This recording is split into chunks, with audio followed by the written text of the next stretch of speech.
But here's the common 3 excuses that I hear, and then I'll get into the stats in just a few minutes that will help you. So stay with me. Don't cut me off yet. Number 1 is they say, I can't do this anymore because assisted living is too expensive. No joke, man. I mean, what'd you think when you started? You know, it's just like, it is expensive. It's a high ticket item. So you have to come to realization of that. How do you sell it is the thing. So yeah, it is too expensive, but we work with residents and we negotiate and all that good stuff, right? And then here's the classic excuse I hear. Number 2, no one is moving. Oh shit, really? No one's moving? Charmaine, stop what you're doing. No one's moving. I got to stop what I'm doing. Stop calling people. No one's moving. Really? People are moving all the time. I'm going to show you some statistics, show you some data in just a second to prove what I'm talking about. People are moving all the time. It's in your head because you think they're not moving. And I'm going to get to a quote a little bit later that we hear all the time. And it's so key. I'll tell you what it is right now, and I'll probably repeat it later. No one wants to be sold anything. However, they were buying everything.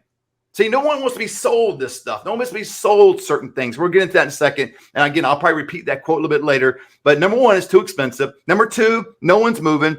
And then the third one is, it's just too difficult to get leads. I don't know how to talk to anybody. I don't know how to get somebody to call me back. I email everybody. I call everybody. They just don't respond. I don't know. Dude, wake up, smack yourself. No, don't smack yourself. Don't do a Will Smith on a Chris Rock deal. Don't allow yourself to fall prey to these 3 excuses, okay? I mean, you think about other industries, okay? I think about the auto industry.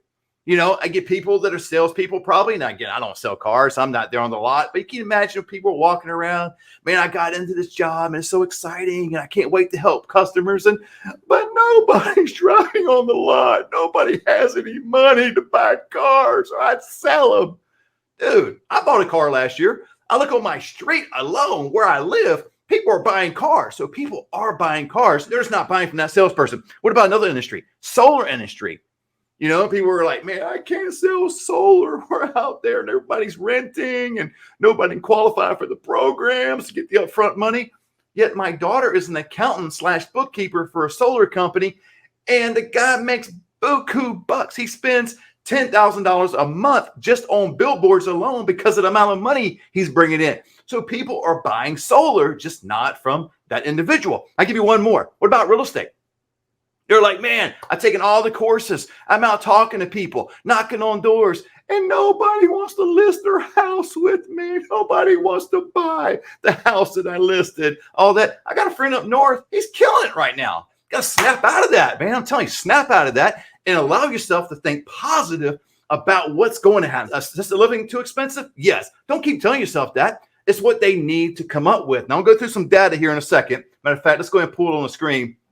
Consumer Affairs, this article came out last month, okay? And so I want to show you this and get right to it. There's a lot of things you can go into this. I'm just going to cut it short with some of the data. But look at this. 7 out of 10 people require assisted living care in their lifetime. If that doesn't get you excited, I don't know what will. 7 out of 10. 70% of the people that you will talk to need this service sometime in their life. Then you might go, well, you know what? They can't all afford it. Yeah, okay. They can't all afford it. Out of the 70%, you take that out.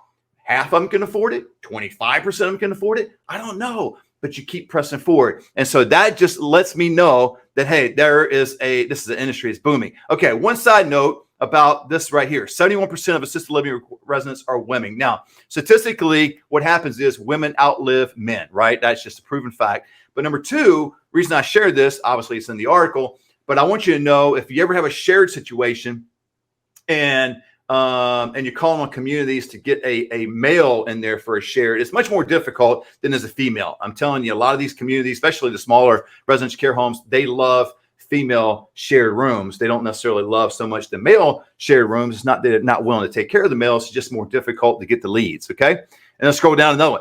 810,000 people reside in assisted living facilities. Man, that's a lot of people, and it's growing every single day, right? So come on down here. Now, I love this part. I tell you in the academy that the average move-in is $3,000 a month. That is just on average. Now, it seems like the average has gone up quite a bit 4,300. And you can scroll down here and pick out your state if you like. Okay, I'll scroll down real slowly.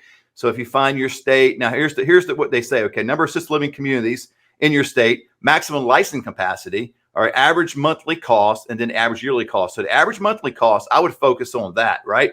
Because if you're going to get 100%, even 80%, let's just make the math simple. If you're going to get 100% on a referral that you give to a community, man, I look down here at California, 5,000. That's a little bit inflated for my area. Okay, do I get 5,000, 6,000, 8,000? Yeah, I get some of that in my area, but most of them are somewhere in the 35 to 4 range because I'm in the Central Valley, right? I'm wedged right in between LA and San Fran. Now, LA and San Fran, yeah, that's true. That's probably $5,000, $6,000, but not for my area. So it might be a little bit different where you are, but you can kind of scroll down, see, you know, these different numbers. I mean, let's just pick Georgia, for instance. Okay. I know, Rebecca, you're doing a great job out there. I love all your posts. I love it, man. Follow Rebecca on Facebook. She does a lot of posts. I really appreciate that. But $3,900, just average that up to $4,000 a move in Georgia. So if Rebecca's goal is to, and I don't know what her goals are, but let's say, hey, I want to make $500,000. All I need is 10 move-ins every month for 12 months. Guess what? That's $40,000 because $83,333.33 is $1 million. So if I get 40,000, man, I am cooking with what I'm doing. So you've got to know the math, but understand again, that quote I said earlier, no one wants to be sold anything, but they are buying everything.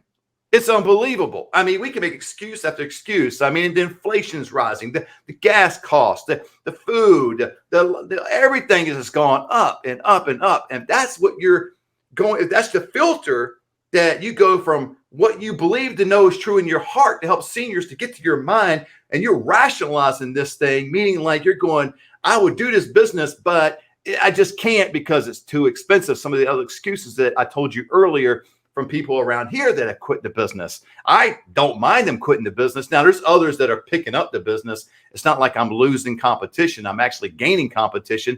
I told you before, I don't focus on the competition. I focus on our goals. I focus on our objectives. I focus on our company. You do that, you'll be a lot much better off. So I want to encourage you today, do not make excuses that all the cost is going up, especially assisted living, right? It's expensive.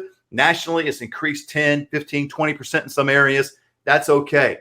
That for me, I look at it, turn around and be a positive. Here's how you can do a positive with that. So instead of going, oh my God, it's already expensive. So 10, 15, 20%, what am I going to do? How am I going to get that to anyone? No one can afford it before when it was cheaper. How are they going to afford it now? I can't move anybody. I look at it differently. I look at, hey, I'm getting a 10% raise. I'm getting a 20% raise. I mean, I look at it differently, and it's how your mindset goes. So be positive today. Go out and get it done. Don't make excuses, and watch your business this flourish.